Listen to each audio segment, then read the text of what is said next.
दोस्तों आज के वीडियो में जलियांवाला बाग हत्याकांड से संबंधित 50 प्रश्नों के बारे में चर्चा करेंगे। सारे प्रश्न आपके प्रतियोगी परीक्षा की दृष्टि से तो बहुत ही उपयोगी है। बढ़ते हैं दोस्तों पहले प्रश्न की ओर। पहला प्रश्न है आज का हमारा, जलियांवाला बाग हत्याकांड कब हुआ था? जलियांवाला बाग हत्याकांड 13 अप्रैल 1919 को हुआ था। और दोस्तों ये बैसाखी का दिन था। यहाँ पर इस दिन हजारों लोग मेले और सभा के लिए इकट्ठे हुए थे। अगला प्रश्न, जलियांवाला बाग किस शहर में स्थित है? तो दोस्तों जलियांवाला जो बाग है ये अमृतसर शहर में स्थित है। पंजाब के अमृतसर शहर में गोल्डन टेम्पल के पास में स्थित है जलियांवाला बाग। जलियांवाला बाग हत्याकांड का मुख्य दोषी कौन था? तो दोस्तों जनरल डायर जलियांवाला बाग हत्याकांड का मुख्य दोषी था। दोस्तों इसने ब्रिटिश सेना का ये अधिकारी था जिसने बिना चेतावनी के गोलियां चलवाई थी।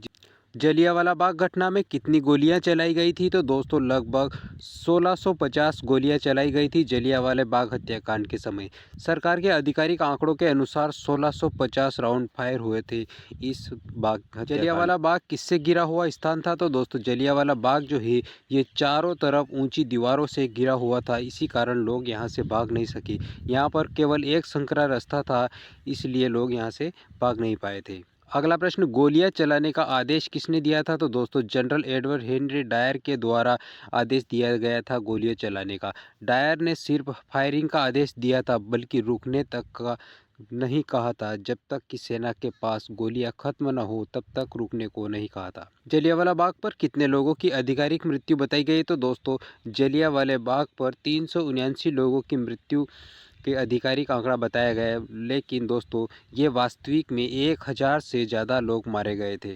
जलियांवाला बाग में कितने लोग घायल हुए थे? तो दोस्तों लगभग 1200 से ज़्यादा लोग घायल हुए थे जलियांवाला बाग हत्याकांड में।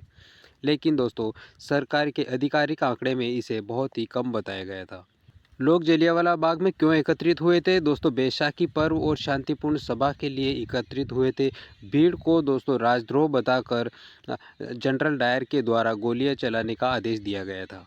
इस घटना के समय पंजाब का लेफ्टिनेंट गवर्नर कौन था? तो दोस्तों इस घटना के समय पंजाब का lieutenant governor Michael O'Dwyer था। उसने डायर के निर्णय का समर्थन किया और जनता पर दमन बढ़ाने का कार्य। माइकल ओ डायर का क्या हुआ? तो दोस्तों शहीद उधम सिंह ने 1940 में माइकल ओ डायर को गोली से मारकर हत्या कर दी थी।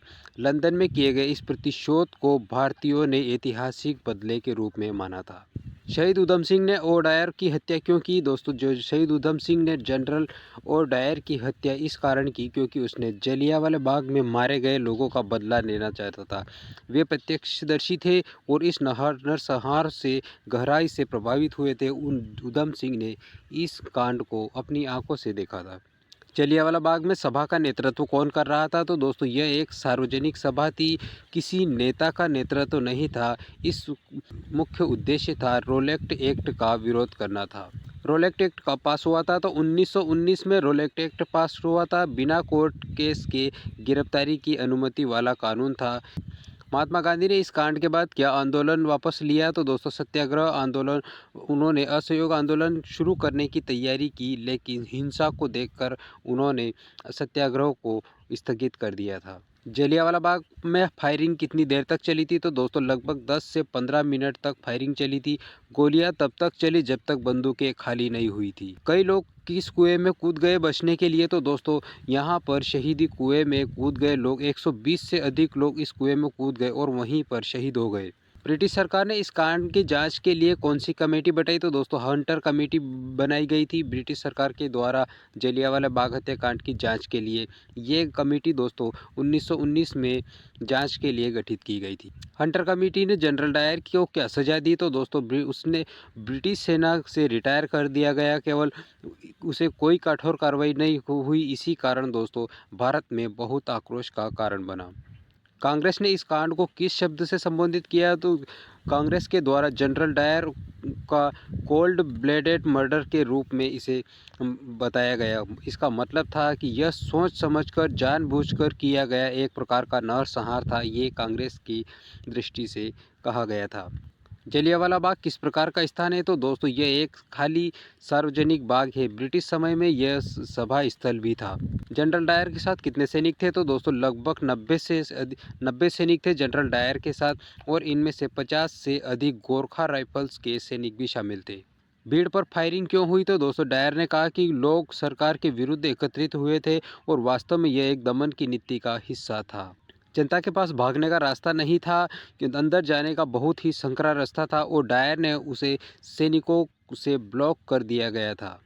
किस ब्रिटिश अखबार ने डायर को काम को सही बताया? दोस्तों डायर का जो काम है उसे किस ब्रिटिश अखबार ने सही बताया था? तो टाइम्स ऑफ लंदन ने डायर के द्वारा किया गया इस घिनौनी हरकत को सही बताया था। डायर को हीरो कहा गया इस कार्य के लिए, और जिससे भारतीयों में रोष बढ़ गया और हिंसा अधिक होने लगी।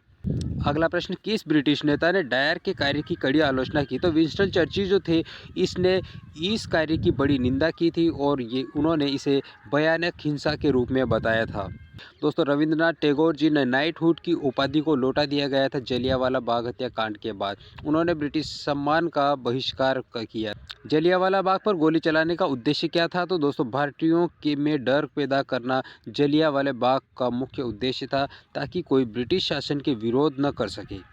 अगला प्रश्न, किस भारतीय ने इस घटना को चेतावनी की गूंज कहा? तो दोस्तों महात्मा गांधी जी ने इस घटनाओं को चेतावनी की गूंज कहा था। दोस्तों वीडियो पसंद आ रहा तो लाइक और चैनल को सब्सक्राइब करना मत भूलिएगा। बढ़ते हैं अगले प्रश्न की ओर। किसने डायर को भारत का कसाई कहा? तो दोस्तों भारतीय राष्ट्रीय कांग्रेस ने जनरल डायर को भारत का कसाई कहा। कड़े शब्दों में डायर की निंदा हुई थी। जलियांवाला बाग स्मारक की स्थापना कब हुई थी? तो 1951 में जलियांवाला बाग स्मारक की स्थापना हुई थी, और आज भी यहाँ गोलियों के निशान मौजूद हैं। किस प्रधानमंत्री ने स्मारक का उद्घाटन किया था? तो जवाहरलाल नेहरू जी के द्वारा इस स्मारक का उद्घाटन किया गया था। स्वतंत्रता के बाद यह राष्ट्र को समर्पित हुआ। वह संक्रिय दरवाजे की लंबाई कितनी थी? तो दोस्तों ये दरवाज़ा जो था जलियांवाला बाग हत्याकांड के दौरान इस बाग का 4 फीट चौड़ा दरवाज़ा था, जिसकी वजह से कोई भी यहाँ से ज़्यादा से निकल नहीं पाया। जगह में भगदड़ मच गई और कोई निकल ना पाया, इसके कारण कई सारे लोग मारे गए।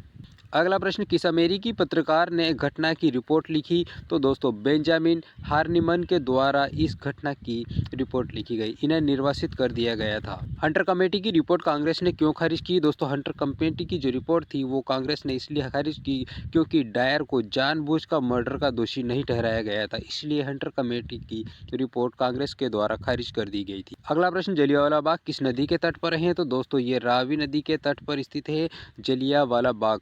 इस घटना के बाद ब्रिटिश संसद में क्या हुआ? तो दोस्तों इस घटना के बाद कई लोग डायर को बचाने के समर्थन में थे और कुछ विरोध के समर्थन में भी थे।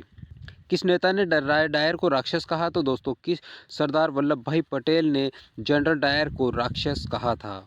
घटना के ठीक बाद पंजाब में कौन सा कानून लाया गया? तो दोस्तों मार्शल लॉ लगा दिया गया। घटना के ठीक बाद पंजाब के जनता को ज़्यादा भयभीत किया जा गया था। घटना में शामिल राइफल का प्रकार क्या था? तो किस प्रकार की राइफल थी? तो दोस्तों 330 ली एनफील्ड राइफल थी, जो कि ब्रिटिश सैनिकों की मानक राइफल थी। इसके द्वारा यहाँ पर इस प्रकार का कांड करवाया गया। डायर ने बिना चेतावनी फायरिंग क्यों कराई? तो दोस्तों उसका फायरिंग कराने का उद्देश्य वो भारतीयों को सबक सिखाना चाहता था। अगला प्रश्न, जलियांवाला बाग में कितने प्रवेश द्वार थे? तो दोस्तों वहाँ पर केवल एक ही प्रवेश द्वार था, जो कि लगभग 4 फीट चौड़ा था, जिससे लोग बाहर नहीं निकल पाए और भगदड़ मच गई और लोग फंस गए और कई लोग मारे गए।